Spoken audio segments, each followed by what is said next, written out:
Assalamualaikum warahmatullahi wabarakatuh. Selamat pagi anak-anak kelas 5.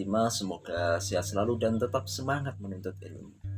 Anak-anak yang dirahmati Allah Subhanahu wa taala, kita berjumpa lagi di video pembelajaran kita yang ketiga dengan tema mengenal Allah dan kitab-kitabnya, dengan subtema kitab Allah membawa ajaran yang terpuji. Anak-anak yang dirahmati Allah Subhanahu wa taala, marilah kita berdoa terlebih dahulu. Bismillahirrahmanirrahim.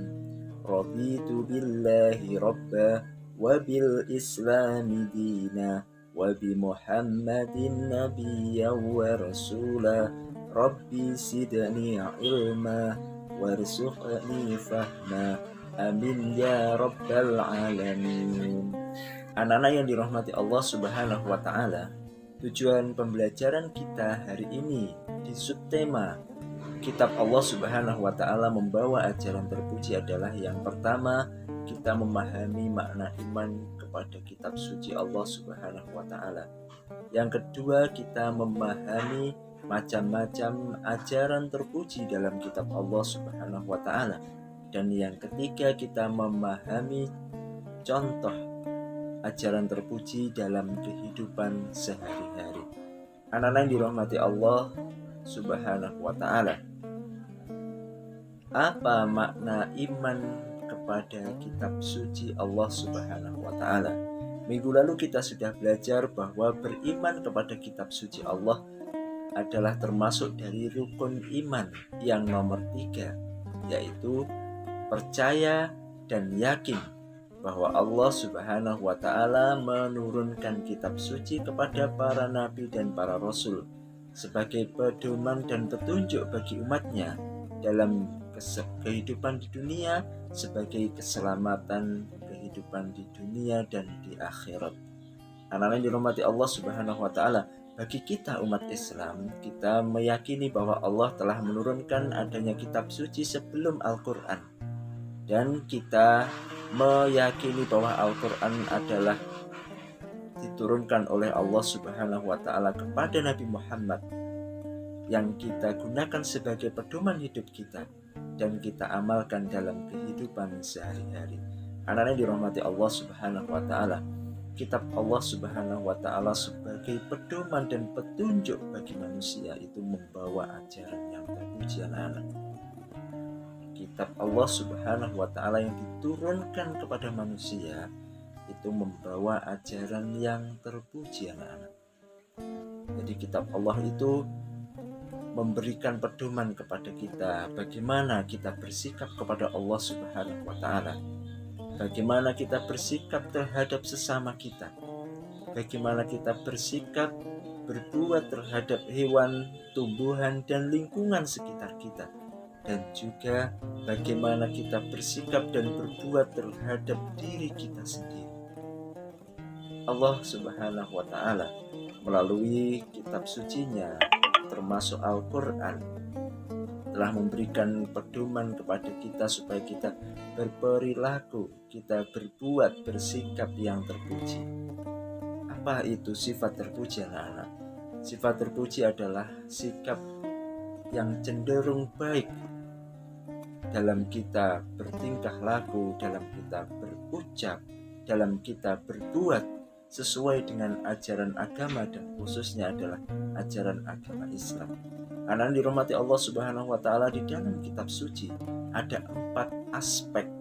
Ada 4 aspek ajaran terpuji di dalam kitab suci. Yang pertama adalah ajaran terpuji kepada Allah Subhanahu wa taala. Yang nomor 2 adalah ajaran terpuji kepada sesama manusia. Yang nomor 3 adalah ajaran terpuji kepada hewan dan tumbuhan dan terhadap lingkungan sekitar kita. Dan yang nomor 4 adalah ajaran terpuji terhadap diri kita sendiri. Anak-anak dirahmati Allah Subhanahu wa taala, kita mulai yang pertama, ajaran terpuji kepada Allah Subhanahu wa taala, yaitu kita beribadah, kita menyembah dan mentauhidkan, kita mengesahkan Allah Subhanahu wa taala. Dan kemudian kita juga mengamalkan ajaran terpuji di dalam agama, yaitu beribadah kepada Allah Subhanahu wa taala. Contohnya, kita rajin beribadah sholat, Kemudian kita juga rajin berdoa, meminta kepada Allah Subhanahu wa taala atas semua keinginan kita. Kenapa anak-anak? Karena Allah Subhanahu wa taala itu suka ketika hambanya itu memohon berdoa kepadanya, dan Allah selalu mengabulkan doa hambanya. Kemudian yang nomor dua, anak-anak, ajaran terpuji kepada sesama manusia. Artinya bagaimana kita berbuat baik terhadap sesama manusia, terhadap orang-orang di sekitar kita, terhadap masyarakat kita. Banyak sekali anak-anak ajaran terpuji, diantaranya contohnya adalah kita hidup rukun dengan saling mengucapkan salam, kita saling bersalaman terhadap teman kita, orang tua kita, atau lingkungan kita. Kemudian yang kedua, kita gemar menolong orang lain, atau contohnya adalah menolong teman yang jatuh dari sepeda. Kemudian anak ajaran terpuji yang ketiga adalah ajaran terpuji terhadap hewan dan tumbuhan serta lingkungan sekitar kita.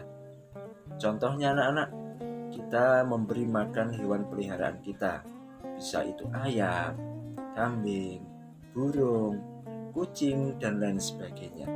Juga kita merawat tanaman kita dengan rajin memberi pupuk dan menyirami tanaman kita supaya tidak mati dan tumbuh subur. Kemudian anak-anak, ajaran terpuji yang keempat adalah ajaran terpuji terhadap diri kita sendiri. Jadi Allah Subhanahu wa taala juga memberikan pedoman bagaimana cara kita berbuat yang terbaik untuk diri kita sendiri, anak-anak. Contohnya kita hidup bersih, kita hidup sehat dengan kita rajin memotong kuku, juga kita rajin membersihkan badan kita, misalkan kita mandi 2 hari sehari, kita rajin mencuci pakaian kita, juga termasuk kita berdandan atau berhias ketika akan keluar rumah, supaya kita kelihatan rapi di depan orang-orang yang lainnya. Anak yang dirahmati Allah Subhanahu wa taala, kita simpulkan pelajaran kita hari ini. Yang pertama, yakni kita beriman kepada kitab Allah Subhanahu wa taala, yaitu meyakini bahwa Allah Subhanahu wa taala telah menurunkan kitab suci kepada para nabi dan para rasul sebagai pedoman umatnya, sebagai keselamatan di dunia dan juga di akhirat. Kemudian anak-anak, di dalam kitab suci membawa ajaran yang terpuji, yaitu sikap perbuatan yang baik di dalam berperilaku, di dalam berucap, dan di dalam bertutur kata sesuai dengan ajaran agama, khususnya ajaran agama Islam. Kemudian ada 4 aspek ajaran terpuji dalam kitab suci Allah Subhanahu wa taala. Yang pertama adalah ajaran terpuji kepada Allah Subhanahu wa taala. Yang nomor 2, ajaran terpuji kepada sesama manusia. Yang ketiga, ajaran terpuji kepada hewan dan tumbuhan atau alam lingkungan sekitar kita. Dan yang keempat, ajaran terpuji terhadap diri kita sendiri. Anak-anak yang dirahmati Allah Subhanahu wa taala, akhirnya kita ada di penghujung pembelajaran kita hari ini. Marilah kita berdoa kepada Allah, semoga ilmu yang kita dapatkan hari ini bermanfaat kepada kita. Alhamdulillahi rabbil alamin. Subhanakallahumma wa bihamdik, asyhadu an la ilaha illa anta, astaghfiruka wa atubu ilaik. Akhirul kalam, assalamualaikum warahmatullahi wabarakatuh.